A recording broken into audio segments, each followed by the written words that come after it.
গান শুনবো। ও আচ্ছা আচ্ছা, ও এখন কলেজে পড়ছে, আমি আর এবার থার্ড সেমিস্টার। মানে ওদের বাড়ির অবস্থা খুবই খারাপ, মানে পড়ার ক্ষমতাই ছিল না, সেইখান থেকে উঠে এসেছে। আরেকবার বলো, পুরোটা শুনবো আমি আবার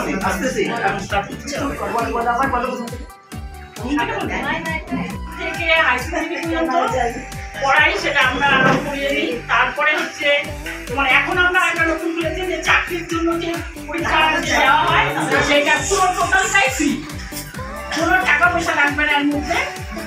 আর যে এটা হচ্ছে আমরাই ব্যবস্থা করি, যে করি হোক আমরা ব্যবস্থা করি। আর সেখান থেকে ও একদম ছোট থেকে, একদমই ছোট তখন থেকে আমার সাথে আছে এখন পর্যন্ত। এখন ওই আমার স্কুল থেকেই মানে ও পাস করা, ও কোনো সরকারি স্কুল বা কোনো স্কুলে যায়নি, আমাদের স্কুল থেকেই পাস করে, হাই স্কুল পাস করে এই যে এখন মহিলা কলেজে ফার্স্ট সেমিস্টারে পড়ছে।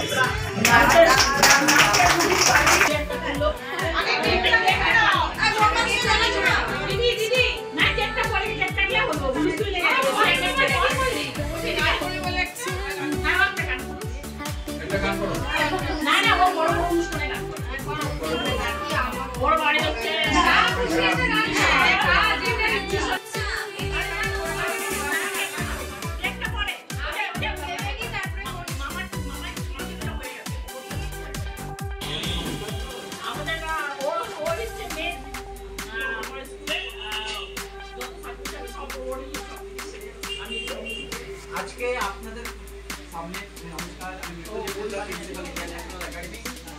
এই গত 25 বছর ধরে আমরা একটা সংগঠন চালাচ্ছি, যাদের জন্য আমরা চালাচ্ছিলাম তারা সবচেয়ে পিছিয়ে পড়া, তাদের সমাজ থেকে আমরা একটা স্বপ্ন দেখছি। এই স্বপ্ন আজকে ভাইস প্রিন্সিপাল অনুরোধ ছাড়া এটা সম্ভব ছিলই না। আজকে এত বড় কাজটা ছোট্ট একটা রুহি পারভিন, আপনি বলেছেন রুহি পারভিন একটা মুসলিম মেয়ে, এখন সবাই শুনতে কিন্তু এটা আমাদের গর্ব। আজকে বাংলা একটা সমাজ, সেই সমাজকে এটা কমাই দিই। এবং আমরা কিন্তু আইএম কিন্তু আইএম একটা বিশ্ববিদ্যালয় রয়েছে, তুমি সামনে দিয়ে নিয়ে একটু শুনে নেবে। আমি ওই থেকে দাঁড়াতে পারবো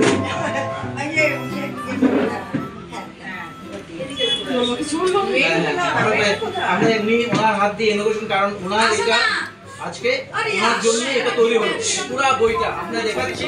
স্পেশালি হাজার স্কুল করলো, এই ধরনের স্কুল করা একটা বিরাট টাফ জিনিস। এটা তোলার পরে আপনারা আপনাদের সামনে আমরা দেখাচ্ছি এটা কি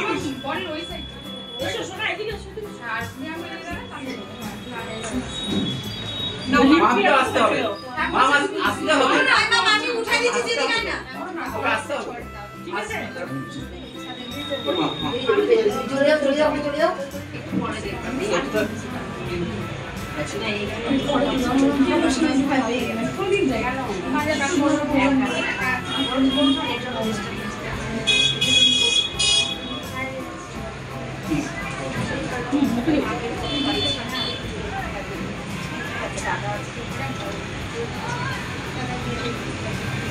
অ্যাকচুয়ালি এটা আমরা জানাই ছিল না।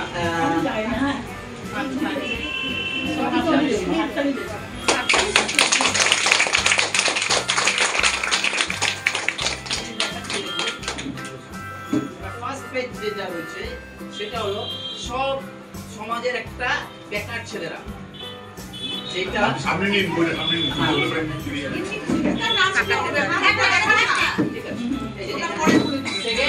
সবচেয়ে যেটা আপনাদেরকে দেখানোর জিনিস ছিল, দেখুন সমাজে বিভিন্ন স্কুল চলে, সরকারি স্কুল, তাই তো?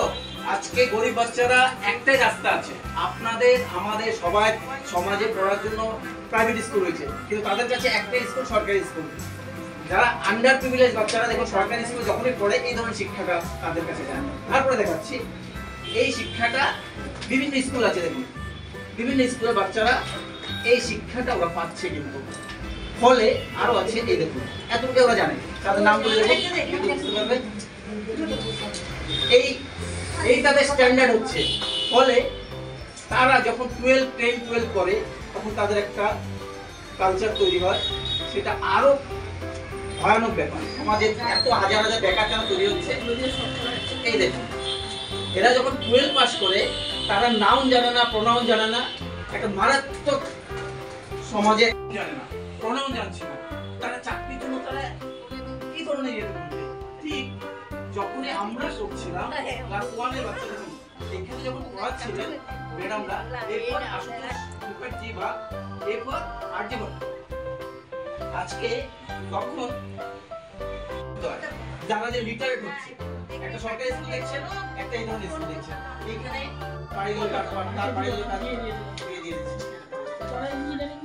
এবার এখানে অনেক বাচ্চারা এখন শিলিগুড়ি কলেজে আপনার ইয়েতে সূর্য সেন অন্যদের কথা বলছেন, তারা ম্যাক্সিমাম সিভিক পুলিশ টাইপ ছাড়া বা 10-12,000 টাকা ইনকাম করা ছাড়া বা পুলিশের শ্রমিক হওয়া ছাড়া ম্যাক্সিমাম তাদের আর কোনো অপশন থাকে না।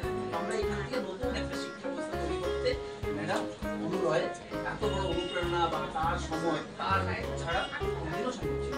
তাই আজকের দিনটা আমাদের কাছে এই বইটা ওনার দ্বারা আমরা ইনোভেশন করতে পারে এবং ওনাকে এটা ডেডিকেশন করা যায়। সম্পূর্ণ বইটা আপনার সবাই সামনে রেখে আপনারা ওনার এখন প্রতি কাছের লোক, আত্মীয় স্বজন বললে ভুল হবে। উনি এই বইয়ের জন্য হয়তো এই কাজের জন্য উনি অনেক কিছু ত্যাগ করছেন, ওনার ত্যাগে অন্ত নেই। তো আমি একটু শর্টে বললাম, যখন মারা গেল আপনার বললাম, কারণ এখানে অনেক এখন ডাক্তার ইঞ্জিনিয়ার জড়িত হয়েছিল, কিন্তু সেটা পরে আমরা আলোচনা করবো আপনাদেরকে। অনেক ডাক্তার ইঞ্জিনিয়ার এখন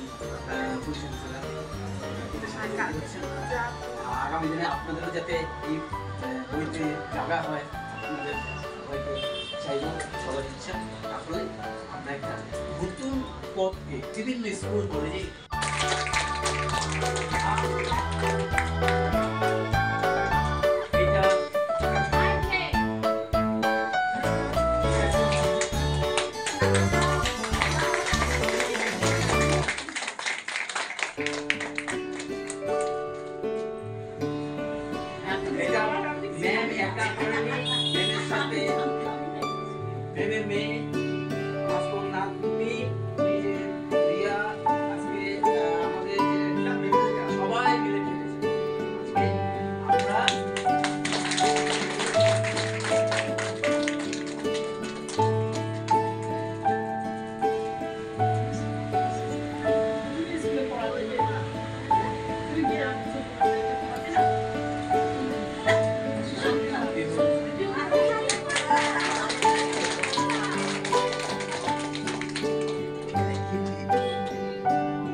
আরে আপনি যান